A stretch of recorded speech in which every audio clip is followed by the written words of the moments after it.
Sir 27 मार्च 2026 को जो नैनी थाना के अंतर्गत एक दिलीप सिंह पूर्व फौजी के साथ जो मारपीट का आरोप है पुलिस के साथ, उसमें क्या है सर? देखिए, आज इनके द्वारा एक एप्लीकेशन, एक प्रार्थना पत्र दिया गया है जिसमें उन्होंने मार्च की एक घटना का जिक्र किया है, जिसमें जो जैसा कि आप बता रहे हैं उस तरीके के आरोप उन्होंने लगाए हैं। इस आरोप के क्रम में पुलिस आयुक्त महोदय और मेरे द्वारा इन लोगों सभी लोगों से वार्ता की गई, इनकी बात सुनी गई है और सर के निर्देशन में तत्काल प्रभाव से जो 2 सब इंस्पेक्टर हैं, एक उसमें एक आशीष यादव करके हैं और एक शिवजी करके हैं, इनको तत्काल प्रभाव से लाइन हाजिर किया गया है। इसके साथ ही एक त्रिस्तरीय समिति बनाई गई है थाने पे, जो भी सीसीटीवी और जो पूरा प्रकरण है उसकी जांच करने के लिए, जिसमें 2 गैजेटेड ऑफिसर्स हैं, 2 एसीपी रैंक के अधिकारी हैं और शीघ्र ही ये समस्त सीसीटीवी फुटेज और इन सभी के अवलोकन से जो भी घटनाक्रम रहा है उसको स्पष्ट करते हुए आगे की कार्रवाई की जाएगी। इसके साथ ही ये भी स्पष्ट करना है कि जो पूरा प्रकरण है, प्रकरण में इनका ज़मीन संबंधी विवाद अपने इनके एक पूर्व के रिटायर्ड फौजी मित्र प्लस उसके साथ एक मनीष पांडे नाम के एक व्यक्ति, जैसा कि उन्होंने बताया है, इस पूरे प्रकरण को लेकर के वो विवाद है। तो उस पूरे प्रकरण की भी जांच प्लस इन ये जो ऑपोजिट पार्टीज़ हैं, इनके सभी आपराधिक इतिहास, ये जो मनीष पांडे इत्यादि लोग हैं, इनके इस पूरे आपराधिक इतिहास वगैरह को चेक करते हुए इसमें कठोर से कठोर जो वैधानिक कार्रवाई है वो भी सुनिश्चित की जाएगी।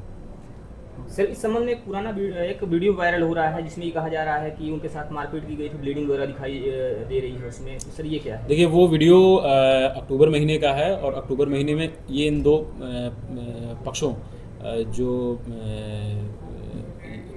जिनका अपना ये ज़मीन संबंधी विवाद है उसमें जो लड़ाई झगड़ा हुआ था उससे संबंधित है और उस संबंध में उस समय अक्टूबर महीने में ही मुकदमा भी पंजीकृत किया गया था और सुसंगत धाराओं में उसमें कार्रवाई भी की गई है। क्या हुई बात, क्या मांग रखा आप लोगों ने? देखिए, ऐसा है, सबसे पहले तो आप सबको बता दूं कि जितने भी पूर्व सैनिक हैं, अगर SC ST की धारा, SC ST का कोई एक्ट लग सकता है, SC ST का कोई कानून बना सकते हैं, तो पूर्व सैनिकों के ऊपर भी हो रहे अत्याचार के खिलाफ एक सख्त से सख्त कानून बनाया जाए, ताकि पूर्व सैनिकों को अगर कोई प्रताड़ित करता है, कोई मारता पीटता है, तो उसको उसकी जो जमानत है वो तो 6-6 महीने तक ना होने पाए। क्या बात कर रहे हैं सर? कई बार सीएम साहब कहते हैं, प्रधानमंत्री जी कहते हैं कि हम सैनिकों के पीछे खड़े हैं, आप लोगों को डरने की जरूरत नहीं है। आप बोल रहे हैं कानून, अब कैसा कानून? एक बार प्रधानमंत्री जी कह दिए, उसके बाद क्या चाहिए बताइए आप? देखिए सर, कह दिए कि वो हमारे साथ खड़े हैं, लेकिन आज तक हुआ क्या? आप देखिए, प्रयागराज में अभी लगभग 4-5 महीने पहले एयरफोर्स स्टेशन पे, वहाँ जो पुलिस चौकी थी, वहाँ पे भी एक फौजी की हत्या हुई। आज तक उसकी कोई गिरफ्तारी नहीं हुई, ना उस पे कोई निर्णय आया। ऐसे ही पूर्व सैनिक जगह जगह मारा जाता है, जगह जगह पूर्व सैनिक के साथ ये हो रहा है। ये घटनाएं तभी रुकेंगी जब पूर्व सैनिक के खिलाफ हो रहे ऐसी हरकतों के खिलाफ सख्त से सख्त कानून उत्तर प्रदेश सरकार लेके आए, तभी पूर्व सैनिक की सुरक्षा हो सकती है। कमिश्नर साहब ने क्या बोला, क्या आश्वासन दिया? कमिश्नर साहब आपने क्या मांग रखा, पहले बताइए। हमने उनसे मांग रखा था कि आप पूरे थाने को सस्पेंड करिए, लेकिन उन्होंने बोला कि देखिए, पूरे थाने को सस्पेंड करना संभव नहीं है। उन्होंने ये कहा कि इसकी जाँच होगी। हमें दिक्कत ये हो रही है कि हम 3 दिन पहले आए थे एडिशनल CP साहब के पास, वो भी बोले थे कि 2 अप्रैल को आ जाइएगा, आपको न्याय मिल जाएगा। अब 2 अप्रैल के बाद एडिशनल CP साहब यहाँ से बाहर हैं, वो नहीं दिख रहे हैं। अब हमारे को CP के पास भेज दिया गया। कमिश्नर साहब बोल रहे हैं कि ठीक है, इसकी जांच होगी। बहुत कहने सुनने पर 2 उपनिरीक्षक के खिलाफ उन्होंने कार्रवाई की है कि इनको लाइन हाजिर किया जाएगा और उसके बाद जांच की जाएगी। जांच करने के बाद जो तथ्यों के आधार पे उनके खिलाफ मुकदमा किया जाएगा। जी कमांडो सर, क्या मांग है आप लोगों की? बताना चाहूंगा कि ये हमारे समाज में अगर हम एक सैनिक हैं, रिटायर होके आए हैं, तो हमारा पहले उद्देश्य ये था कि पूरे देश की रक्षा करना, लेकिन अभी हमारा उद्देश्य है, हम रिटायर होके आए हैं, समाज की पूरी तरह से सुरक्षा करना। यदि हम समाज की रक्षा कर रहे हैं, समाज के लिए हम पूरे फौजी, हमारी ट्रेनिंग ऐसी होती है कि कम से कम समय में और कम से कम हथियारों का या किसी भी ताकत का प्रयोग करे बगैर दुश्मन को बर्बाद कर दिया जाए। अगर हमारी ये ट्रेनिंग है तो उसका समाज फायदा उठाए। कोई भी प्रशासनिक अधिकारी, हमारे जितने भी अधिकारी हैं, मैं उनका सम्मान करते हुए ये बताने की कोशिश कर रहा हूं कि हमारे से समाज फायदा उठाए। हम इनकी मदद करने के लिए तैयार है, लेकिन कहीं पर एकांत में अकेले पकड़ करके किसी फौजी को मारना और बेधा बुरी तरह से मारना, इतना ब्रूटल केसेस मारा गया है कि उसको खून निकल रहा है, उसके पूरे दाग पड़ गए हैं। ऐसा न करें, इससे हमारे आत्मसम्मान को धक्का लगता है। हमें लगता है कि शायद हमें ये इंटेंशनली मार रहे हैं, हमें परेशान कर रहे हैं, और कहीं ऐसा न हो कि हमारे ही फौजी कहीं जाकर के कोई गलत कदम उठाएं। इस चीज को पूरे अधिकारी जितने भी हैं, हो सकती है, क्या इंटेंशन? वही बात है कि हम अगर मारे जा रहे हैं, कहीं परेशान, अगर कोई बंदा कर रहा है तो कई केस हो रहे हैं, लेकिन इस ढंग से कोई नहीं मारता, कहीं भी नहीं मारा।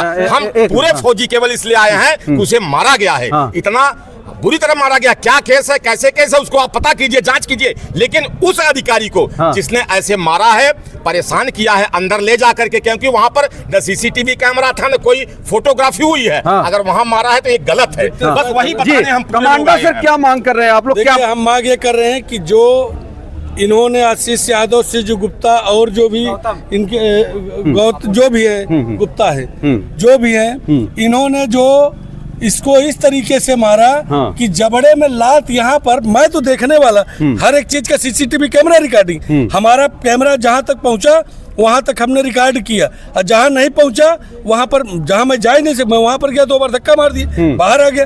भैया तो गुंडे हैं, मैं तो वहां पर जा नहीं सकता, अकेला था ना। और हम डिसिप्लिन वाले हैं, तो डिसिप्लिन का भी ख्याल रखते हैं ना।